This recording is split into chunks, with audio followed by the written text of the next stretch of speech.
So if someone in your family is a carrier for sickle cell, you may want to know that so that if you go mate with somebody else and they are a carrier, you need to know your risk of having a child with the disease.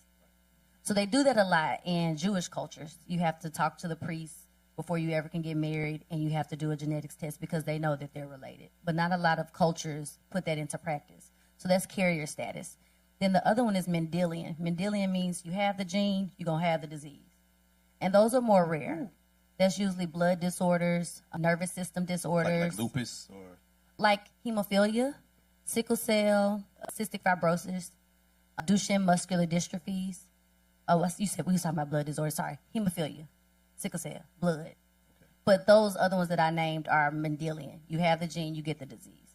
A lot of what we deal with and go through are chronic diseases, complex diseases, which means it's gene and lifestyle. So that's why, going back to the Lincoln Gaines Project, I want to show them, like, hey, you don't have to believe the literature when it says black people are going to have this or that. But I can also show you, you will have this if you don't change this or that. So it's a lot of times it's about your lifestyle. What are you making sure you walk 5,000 to 10,000 steps a day? You know, and we just live in a different culture now, right? We don't garden anymore. We don't have to walk as far. A lot of times we have desk jobs. So you're really just not giving your body what it needs. And we need a lot of sunshine. We need like just regular nature things. You talk about that sunshine thing for a little bit? Yeah. Talk about how we need that. We need extra vitamin D. We need vitamin B12. Like, we just need to, just sit out in nature. Do you ground? Oh, all the time. See? I was talking to my daughter about it the other day. She was mad at me for walking outside with no shoes on. I'm like, girl, I'm a little country. But we need those things. We really do to survive. So at the end of our conversation that I had with you before we got on here, you said, you know what, really at the end of the day, if we really watch our weight and we're not obese, that's a big part of it. Because a lot of it you can manage by managing the foods that you eat and keeping the weight off your system, because it just has a lot of stress on all of the systems inside of your body. Well, what Malcolm said earlier was, what do your genes really show you? And your genes help to make protein, right? And your protein moves everything else in your body. So it's either the gene is deleted or the gene isn't functioning at the capacity that it needs to be.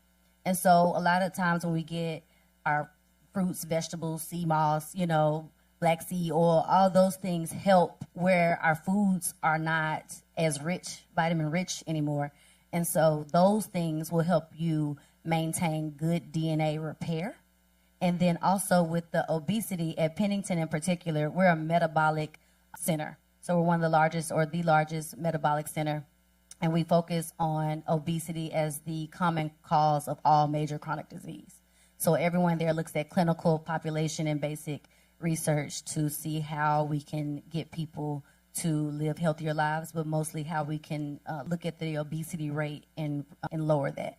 No, so this may be out of the realm of your wheelhouse, but I was just having a conversation with my brother about this morning.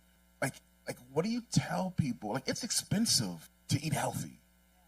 I mean, some of us we're in a place where eating clean is almost a luxury. Yeah. Right? So what do you tell people who say, because obviously, organic food is going to cost more than, foods that come with the gift of pesticide. Mm-hmm. My sister went to Whole Foods and she bought eggs. They were $12 last week. So is there any, it's a question that comes up because I don't quite have the words, but is there any kind of advice you can give to people who have that, that is an argument against, well, I can't afford to eat clean because I can go get this Happy Meal over here that's going to cost the same as, some organic vegetables. And it's convenient. Yeah. The Happy Meal was convenient. Yeah. Okay. It came with the prize. I'm just saying. And it came with the prize, right? Came with the prize. The short and rough answer is you're going to pay one way or another. Yeah. How you want to pay? Word. Now or later. Okay. Now or later. Word. Yeah. But the long answer is that, I'm constantly looking for grants and collaborations, thinking about local government, thinking about how to get insurance providers involved in, pushing health, right? We've been pushed on pills.